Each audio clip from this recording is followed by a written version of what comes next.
वचन नहीं, ना कोई गंध ना नयन। नाचा व्योमा भूमि, न तेजो न वायु हूँ, ना भूमि ना मैं वायु हूँ, ना नभ हूँ मैं, ना हूँ अगन। चिदानंद रूप शिवोहम शिवोहम, सब ना हो के सब में हूँ, शिवोहम शिवोहम।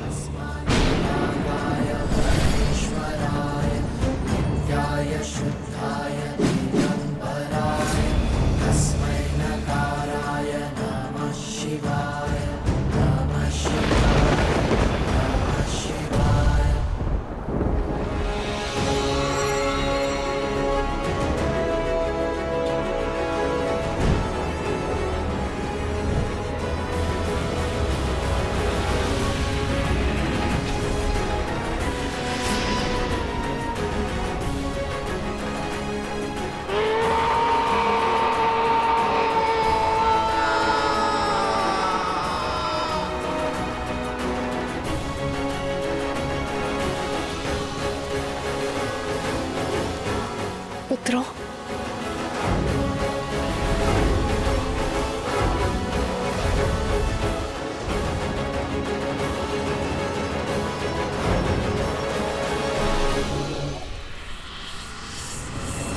अभी मेरा प्रहार समाप्त नहीं हुआ है, अंत कर डालो इनका।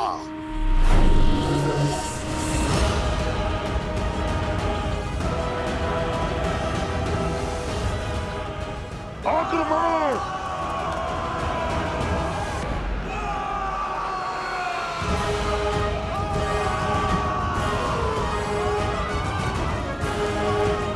ओह, तो तुमने सबको वश में कर लिया था।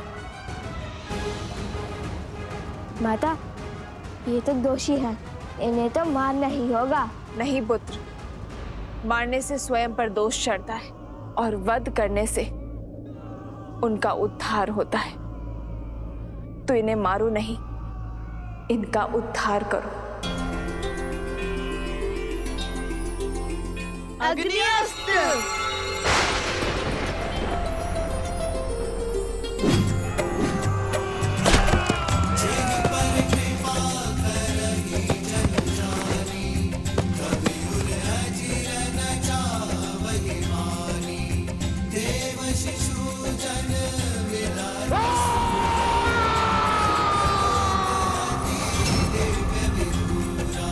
नवकुश की नवकुश की नवकुश की नवकुश की नवकुश की नवकुश की नवकुश की।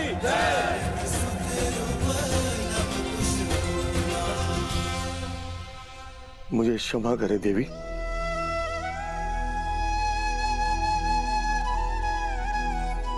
ये मैं कैसा महापाप करने जा रहा था।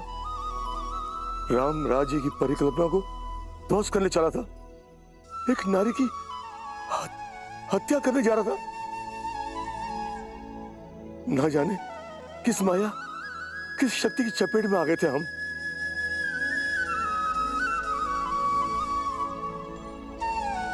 नहीं महाराज, ये क्या कर रहे हैं आप?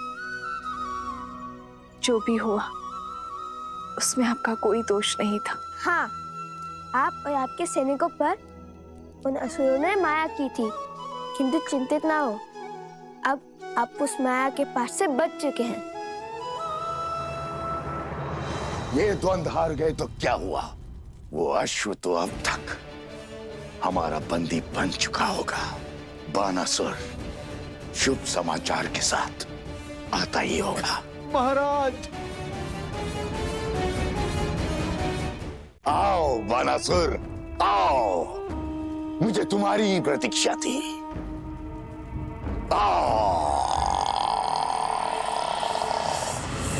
महाराज,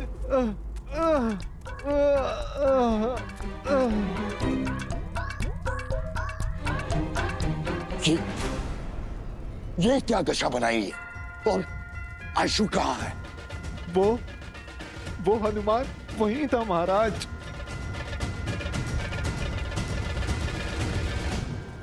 उसने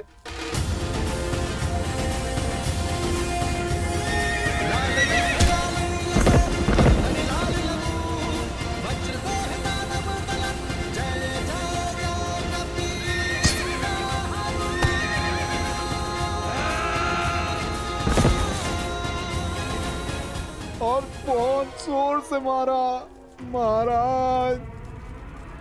हनुमान हनुमान हनुमान! हर बार ये वानर मेरी योजना पर ग्रहण कैसे लगा देता है? आपकी माया शक्ति उसे देख क्यों नहीं पाई? क्योंकि वो स्वयं महादेव है जो हर माया से परे है। किंतु मेरे अस्त्र अब तक समाप्त नहीं हुए हैं। देखता हूं कब तक मेरे मायावी अस्त्र से बचते हैं ये। शीघ्र ही इनका विमान टूटेगा और चकनाचूर होगा राम राज्य का स्वप्न।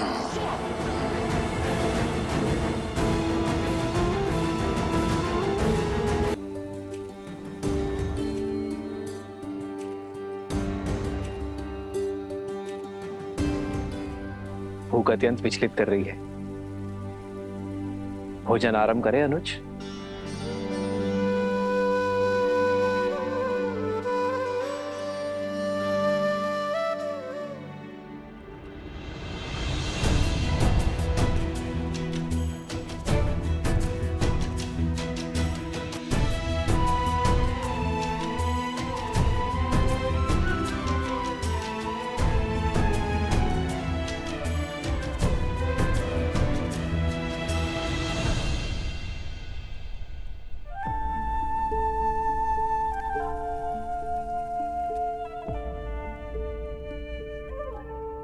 भरत, यदि मन से चिंता ना उतरे तो गले से भोजन का ग्रास भी नीचे नहीं उतरता। अपने मन को हल्का कर दो भरत, और जो सोच तुम्हें विचलित कर रही है वो मुझसे कहो। क्या कहूं भैया मैं? ये कहूं कि मैं कितना अभागा हूं। ये कहूं कि मुझे आपकी सेवा का वो अवसर कभी नहीं मिला जो सदैव लक्ष्मण को मिला। ये कहूं कि संकट में सदैव वो आपके साथ रहा, मैं नहीं। मैं तो सदैव संकट का कारक बन जाता हूं भैया। भैया, जब आपको वन में गमन करना पड़ा तो मुझे ही उसका दोषी माना गया। जब मैं आपकी चरण पादुकाएं ले आया तो संसार ने मुझ पर यह कहकर लांछन लगाया कि देखो, मैं अपने भाई की पादुकाएं इसीलिए ले आया ताकि अपने भाई को वन में नंगे पग घुमा सकूं।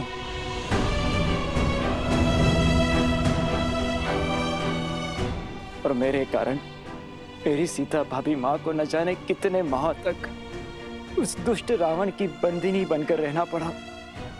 और अब जब अयोध्या पर संकट आन पड़ा है, भैया आप मुझे इस योग्य भी नहीं समझते कि मैं उन दो ऋषि कुमारों के विरुद्ध खड़ा हो सकूं जिन्हें मृत्यु के घाट उतारने के लिए मेरा रोम रोम तड़प रहा है।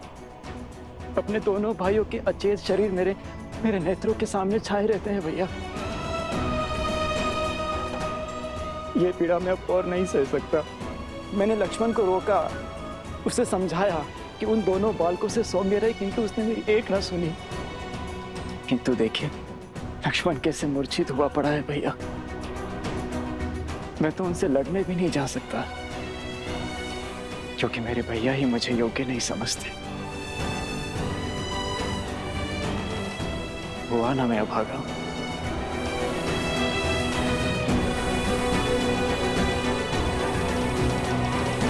आपने हमें असुरी शक्ति से बचाया, इतना घोर अपराध करने से रोका। हम आपका आभार व्यक्त करना चाहते हैं। कृपया यहाँ कुछ दिन रुककर हमें सेवा का अवसर दें। हाँ हाँ देवी, कुछ समय तो रुकिए, हम आपको कहीं जाने नहीं देंगे। आपको हमारी विनती स्वीकारनी ही होगी। कुश, अश्व और हनुमान जी का क्या? हम उन्हें और अकेला नहीं छोड़ सकते हैं। हाँ हाँ रुक जाइए देवी, कृपया हमारे लिए रुक जाइए। पर आश्रम का क्या होगा? सब लोग हमारी प्रतीक्षा कर रहे होंगे। हमें शीघ्र अतिशीघ्र आश्रम जाना चाहिए। हाँ हाँ, आश्रम में भगवान वाल्मीकि है ही नहीं। सारे आश्रमवासी कितना चिंतित हो रहे होंगे। आश्रम जाना ही उचित होगा।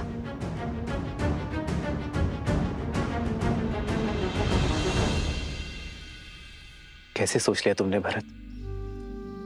ये कैसे सोच लिया कि मैं अपने भरत को लक्ष्मण या शत्रुघ्न से कम योग्य मानता हूं? तुम तो सौम्यता के सूचक हो भरत, पराक्रम के पर्याय हो। मुझे सबसे अधिक प्रिय हो तुम भरत। मैंने तुम्हें जाने से इसलिए रोका क्योंकि लक्ष्मण सदा मेरे साथ रहा है भरत। मैंने उसे सदा ही घायल होते हुए, मृत्यु के मुख में जाते हुए देखा है। अत्यंत दुख हुआ मुझे, किंतु मैंने हर बार अपने आप को संभाला है भरत। इस बार पुनः लक्ष्मण घायल है और शत्रुघ्न भी। मैं इस विपदा को सह नहीं पा रहा हूं भरत। और इस बीच यदि तुम्हें कुछ हो गया मेरे भाई तो भैया, पुण्य के प्रतीक श्री राम से पाप कैसे हो सकता है? किंतु आप स्वयं को मेरे स्थान पर रख के देखिए। स्वयं या महल में सुरक्षित रह के आपको युद्ध भूमि में जाते हुए देख, क्या मैं स्वयं से कभी दृष्टि मिला पाऊंगा? लक्ष्मण और शत्रुघ्न के नेत्रों में नेत्र डाल पाऊंगा? वेद के उपचार से वे दोनों शीघ्र ही सकुशल हो जाएंगे। किंतु क्या आप ऐसा चाहते हैं कि आपके भाई की आंखें उन दोनों के सामने सदैव झुकी रहे? जिन अयोध्या वासियों ने गंगा सी पावन मेरी सीता भाभी मां पर बिना किसी दोष इतने लांछन लगाए, क्या वे लोग मुझे क्षमा कर पाएंगे?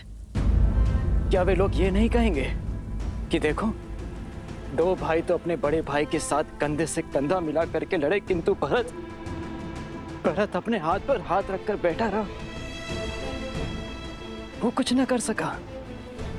मेरे 14 वर्षों की तपस्या पर कालिख लग जाएगी भैया। और भरत संसार में फिर से वही भरत बन जाएगा जो अपने भाइयों की दुर्दशा देखना चाहता है।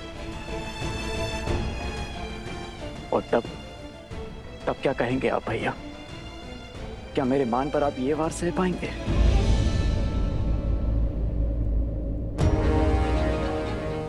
उन दोनों ऋषि कुमारों से मुझे लड़ने की अनुमति दीजिए भैया, बिना किसी शर्त के और बिना किसी बंधन के।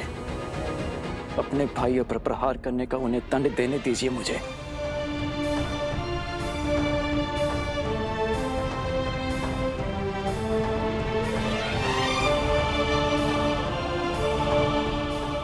जाओ भरत, बिना किसी शर्त के, बिना किसी बंधन के जाओ, और जो उचित लगे वही निर्णय लो। चाहे अब उन दो बालकों को जो दंड देना पड़े दो, और अयोध्या का अश्वमेध यज्ञ पूर्ण करवाओ।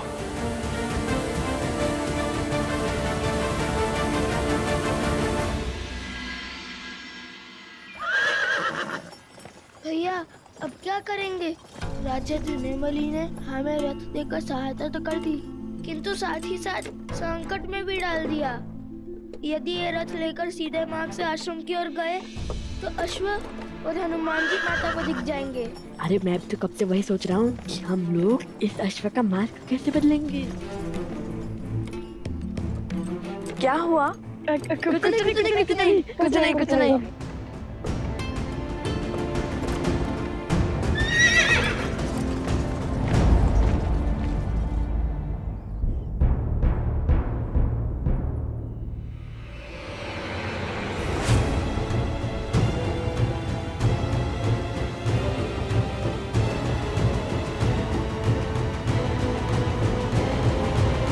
रामचंद्र की, श्री रामचंद्र की, राजनुज भरत की, राजनुज भरत की।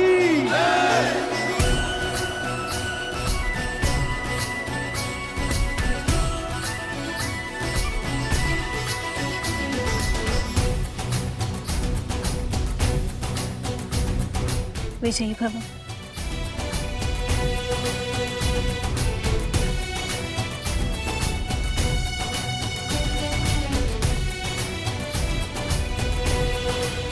कई बार सत्य हमारे नेत्रों के समक्ष होता है भरत, किंतु भावों में बहकर हम उसे देख नहीं पाते। ये भूल हम सबके साथ होती है भरत। अपने भावों पर नियंत्रण रखना भरत। शीघ्र ही लौटो। जो आज्ञा भैया।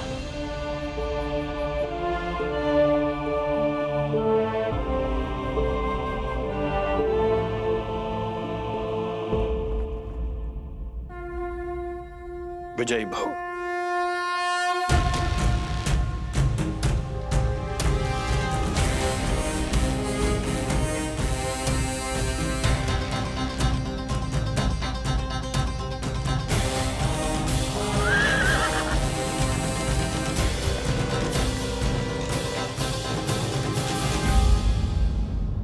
कौन है वहाँ? सामने आओ। सोमकरण, अवत्सरा, तुम दोनों यहाँ? ये कहाँ से आकर अभिषेक में नई समस्या लाई होंगी। नहीं नहीं, ईश्वर ने इन्हें हमारी सहायता के लिए भेजा होगा।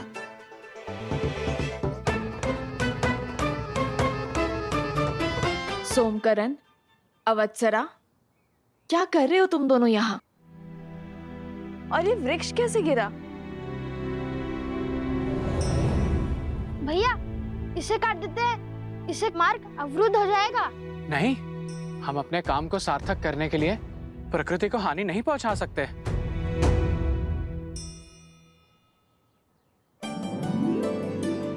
वो देखो, वो वृक्ष पूरी तरह सूख चुका है, कभी भी गिर सकता है। आओ। सोमकरण, उत्तर दो। वो वनदेवी, वो एक वृषभ उत्पाती हुआ बैठा था। देखिए कैसा उत्पात मचाया उसने। हम तो यहाँ यात्रियों को सावधान करने खड़े हैं कि वो कोई अन्य मार्ग अपना ले, है ना भ्राता? हाँ वन देवी, आप कोई दूसरा मार्ग ले लीजिए। ओहो, एक संकट से निपटे तो दूसरा संकट आ पड़ा। चलो कोई बात नहीं, हमें अपना कर्तव्य निभाना ही होगा। माता, आप लव भैया के साथ दूसरे मार्ग से आश्रम जाइए। मैं इन दोनों के साथ इस वृक्ष और इस वृषभ को संभालते हैं। न जाने अब किसे घायल करना चला होगा। किंतु तुम? माता उचित तो कह रहा है वो। चलिए हम इस ओर से चलते हैं। अरे ये मार्ग बहुत लंबा है, हम तनिक देर यहीं रुक जाते हैं। जब ये वृक्ष हटेगा तब हम इसी ओर से आगे बढ़ेंगे। देखिए माता, कितनी लंबी यात्रा करके हम यहाँ आए हैं और त्रिपुरा सुंदरी मंदिर में जो कुछ भी हमारे साथ हुआ, उसके बाद आप बहुत थक गई होंगी। अब हम आपको पुनः संकट में नहीं डाल सकते। यदि उस वृषभ ने आक्रमण कर दिया तो?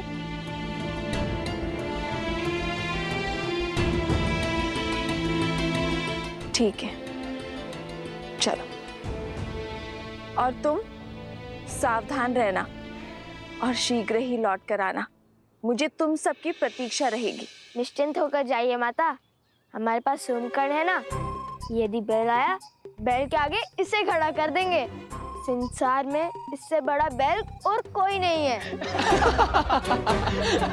खुश, मित्र की रक्षा सबसे पहला दायित्व है, जानता हूँ माता। चलो साथी।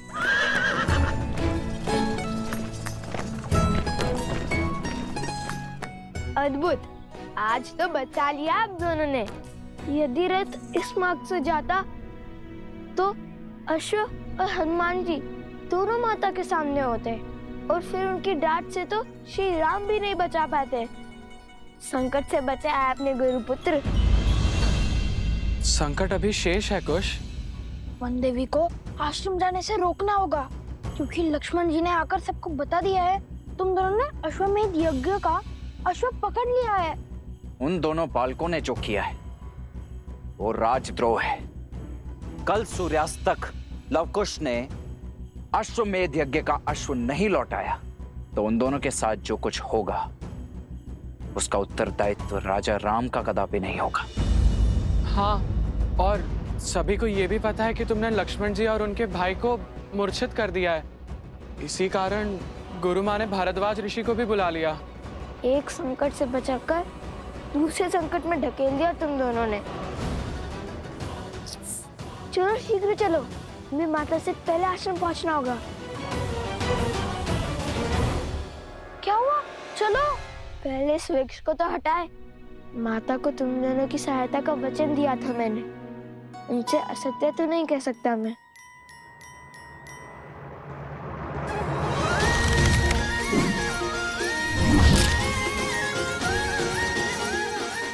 अपनी शक्ति दिखाने का कोई अवसर चूकते नहीं ना तुम। अभी मेरे गुणगान गाने का समय नहीं है, शीघ्र चलो। लव भैया को आश्रम की स्थिति का ज्ञान नहीं है, वो तो संकट टलने के उत्साह में होंगे। चलो। ये मार्ग तनिक लंबा है सारथी, तनिक तीव्र चलाइए। और तीव्र।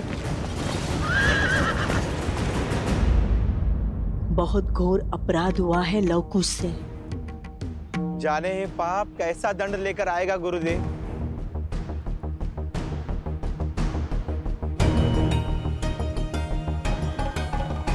आ गए तुम।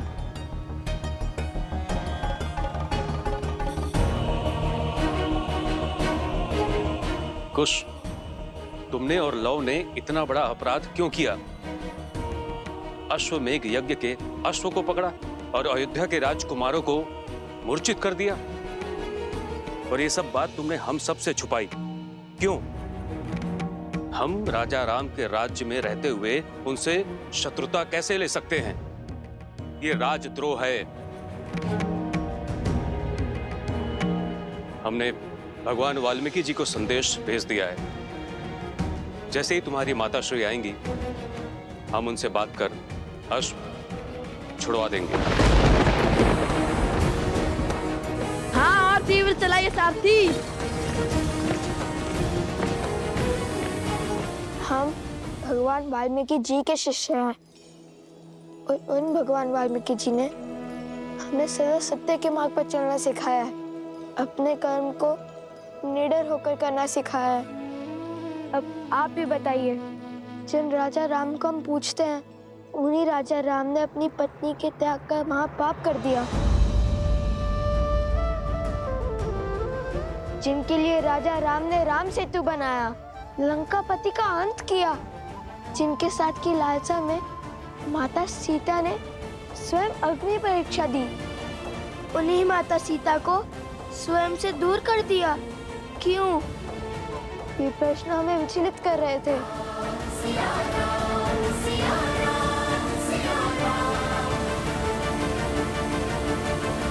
राजा राम की प्रजा है, पर आपने ही तो सिखाया है गुरुवर कि प्रजा को राजा से प्रश्न पूछने का पूरा अधिकार है, जिन्हें हम अपना आराध्य मानते हैं, दिन रात उनका नाम जपते हैं। क्या उनसे मन में उमड़ रहे प्रश्नों के उत्तर पाने का अधिकार नहीं है हमें? पर प्रश्न पूछने का ये कौन सा मार्ग है कुश? हाँ, ये मार्ग तो सर्वथा अनुचित है गुरुदेव। हमारा मार्ग अनुचित हो सकता है, उद्देश्य नहीं।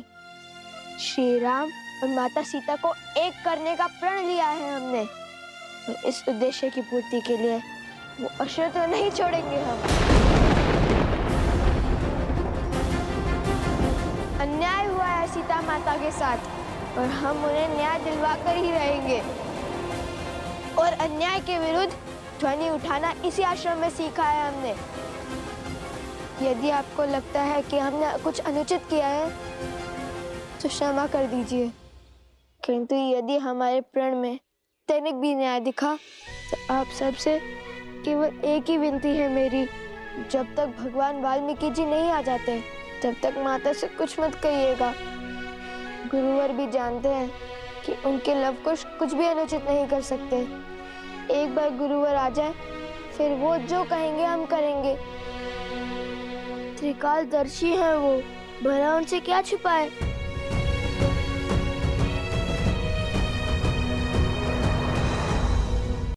नहीं ऋषिवर, ये बालक अभी नादान है। उद्देश्य कितना भी उचित है, उसका मार्ग इतना अनुचित नहीं हो सकता। आपका निर्णय उचित है गुरुवर। इनकी माता को सब बताकर ये अश्व तुरंत लौटा देना चाहिए, यही सर्वथा उचित होगा। हमें श्री राम से प्रश्न पूछने का अधिकार है, इसमें भला क्या अनुचित? मान जाइए ना ऋषिवर, भगवान वाल्मीकि जी की आने की प्रतीक्षा कर लेते हैं। माता को कुछ मत कहिएगा ऋषिवर। कुश,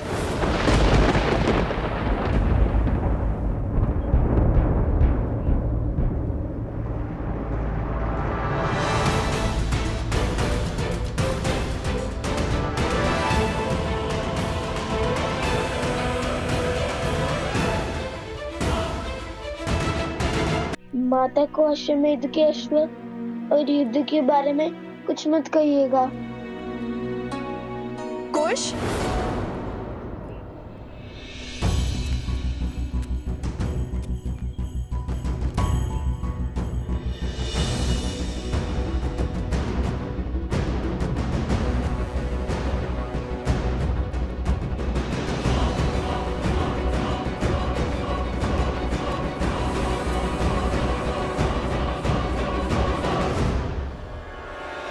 कुश, बोलो।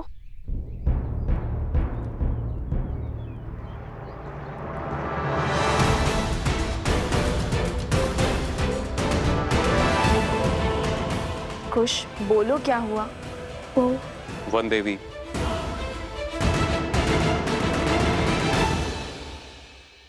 हम भगवान वाल्मीकि जी के चित्रकूट से लौटने की चर्चा कर रहे थे।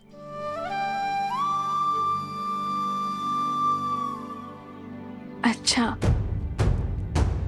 गुरुवर से मिलने की अभिलाषा तो मेरी भी थी, किंतु आप लौट आए, ये भी संतोष का विषय है।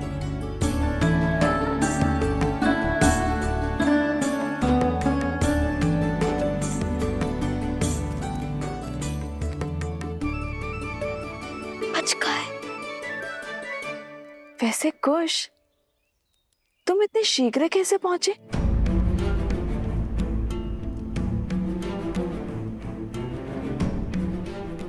वो आपके प्रतापी पुत्र ने क्षण भर में ही वृक्ष हटा दिया था और पेड़ को भी शांत कर दिया था। अब सब ठीक है ना सोम? हाँ बिल्कुल है ना गुरु? हाँ, कुश ने यूं हल कर दिया हर संकट को। अच्छा, तो हम यूं ही इतने लंबे मार्ग से आए। मार्ग लंबा हो या छोटा, थकाता तो है ही माता। चलिए ना, बहुत भूख लगी है, चलिए ना, कुछ खिलाइए ना। हाँ, भूख तो मुझे भी लगी है, चलिए ना। चलो।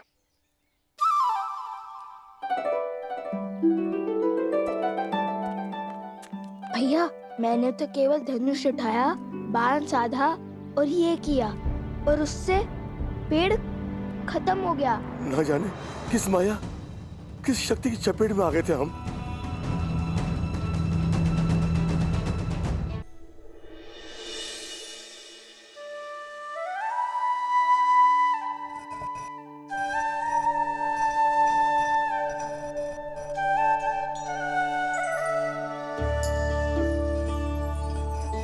आश्रम वासियों से वचन तो ले लिया कि गुरुवर के आने तक कोई भी माता को सत्य नहीं बताएगा, किंतु अभी भी समस्या है। हनुमान जी का क्या करेंगे?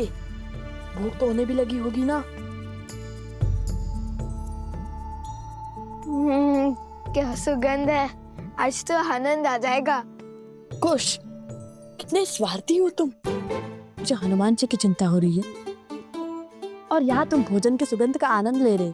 ऐसी बात नहीं है भैया, मुझे भी हनुमान जी के विचार ही आ रहा है। भैया, ये सुगंध तो सोचने की क्षमता का मार्ग था। ऐसा चलिए।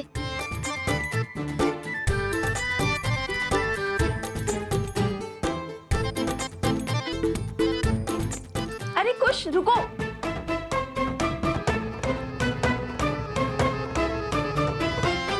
माता, और रुकने के लिए मत कहिए, बहुत भूख लगी है। आज आपको ढेर सारा स्वादिष्ट खाना बनाना पड़ेगा, इसलिए हमने सोचा आपकी सहायता कर दे। मेरी मदद करने के फेर में मेरा कार्य मत बढ़ाओ। धुले हुए चावल में जल डाल के जल व्यर्थ कर दिया ना तुमने। कोई बात नहीं माता, भ्राताश्री है ना, वो और जल्दी आएंगे, है ना? वैसे एक बात बताओ, आज इतने अधिक पकवान की क्या आवश्यकता है तुम्हें? माता, तन की थकान और पेट की भूख बढ़ा देता है माता। और सोचा सोम को भी आपके हाथ का बना स्वादिष्ट भोजन खिला देंगे। उसने इतनी सहायता जो की है हमारी। तो बताओ क्या बनाऊं मैं?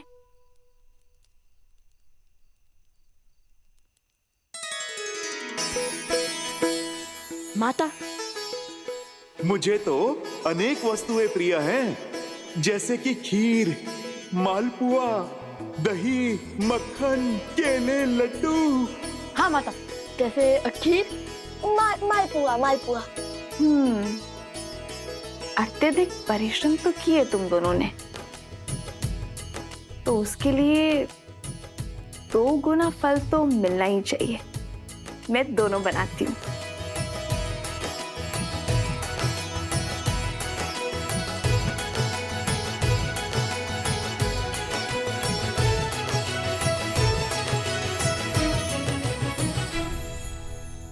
ये लीजिए माता, सामग्री। माता, तनी के तुलसी भी डाल दीजिए, उन्हें बहुत भाती है। तुलसी?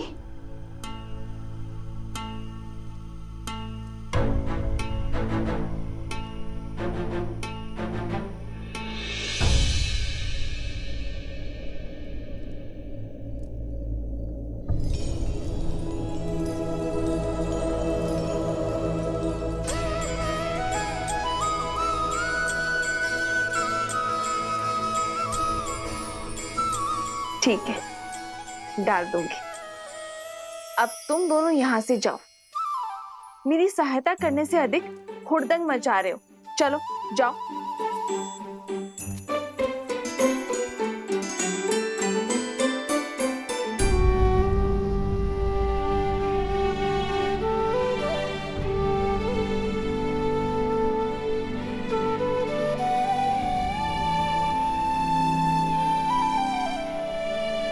मुझे क्षमा कर दो लक्ष्मण, मैंने तुम्हें रोककर अनर्थ कर दिया। मेरे मन में पहले करुणा थी, किंतु अब मेरे मन में प्रतिशोध है। भैया की आज्ञा से उन दोनों बालकों को दंडित करूंगा मैं।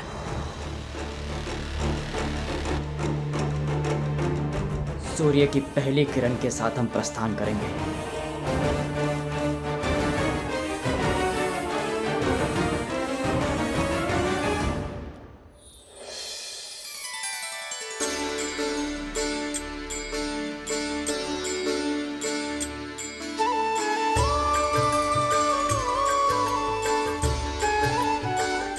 भोजन माता ने बनाया है। बहुत स्वादिष्ट है ना? सोमकर्ण को छका कर आए हैं। वो क्या है ना, उसी के नाम से तो हमने माता से इतना सब कुछ बनवाया है। वैसे हम असत्य नहीं बोलते, किंतु बंदी को भूखा भी तो नहीं रख सकते ना। कोटि कोटि धन्यवाद, किंतु एक दुविधा है, इसे मैं खाऊंगा कैसे?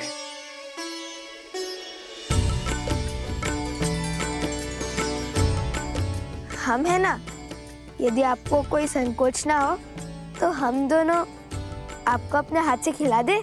संकोच नहीं, मेरे जीवन का सबसे बड़ा संयोग है ये। स्वयं प्रभु श्री राम के क्या क्या परम भक्त स्वयं प्रभु श्री राम के परम भक्त मुझे अपने इन हाथों से खिलाएंगे। माता को कोई संदेह तो नहीं हुआ? भोजन के समय मन में उल्लास होना चाहिए, प्रश्न नहीं। और हम दोनों की चतुराई के समक्ष किसी को संदेह कैसे हो सकता है? आप निश्चिंत होकर खाइए। हमें समय पर आश्रम भी लौटना है, अन्यथा माता को सत्य में संदेह हो जाएगा।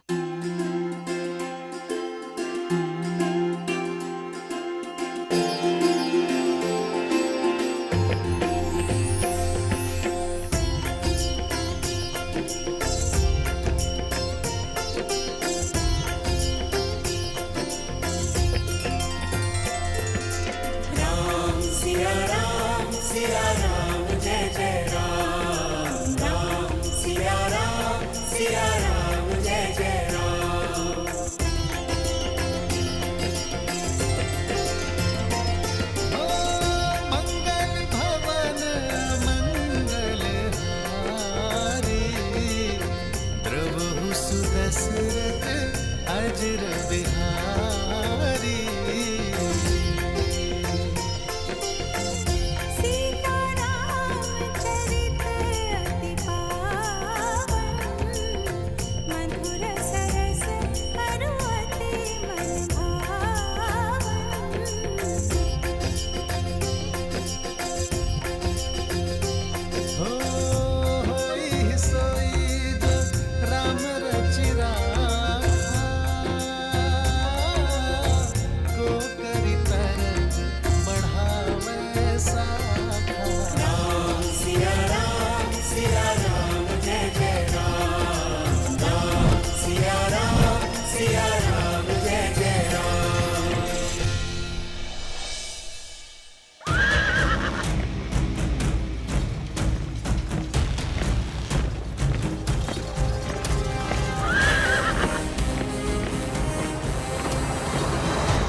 ओम सूर्याय नमः। हे माता तमसा, सदा की भांति आज भी हम वन देवी के पुत्रों की रक्षा करना। मैं एक बार आपसे पुनः कहता हूँ, बात को बढ़ाने से अच्छा है एक बार बात कर लेना।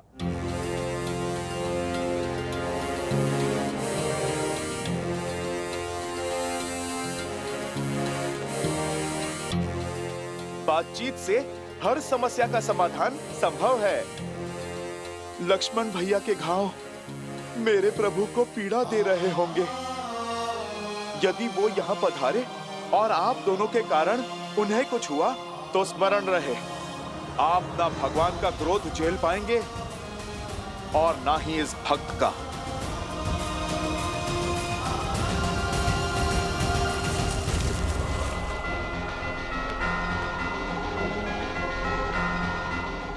इस संसार का कोई संकट नहीं जो शब्दों से ना सुलझ सके। समझ गए, सब समझ गए। किंतु एक बात है जो समझ में नहीं आ रही। श्री राम के भक्त को उनके विरोधियों की इतनी चिंता क्यों? जिन्होंने आपके प्रभु का अश्व पकड़ा, उनके काज में विघ्न डाला। राम काज सफल बनाने वाले हनुमान जी भला हमारी सहायता को क्यों तत्पर हैं? लवकुश मेरे ही पुत्र। आप राम काज पूर्ण करने में असफल रहे। मुझे मेरे प्रभु को कुछ समझाने की आवश्यकता नहीं है। वो तो मेरे हृदय में बसते हैं। वो मेरा मन स्वयं ही पढ़ लेंगे।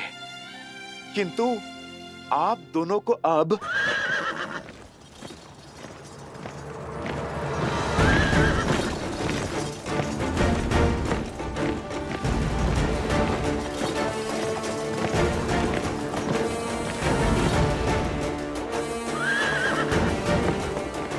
भरत भैया,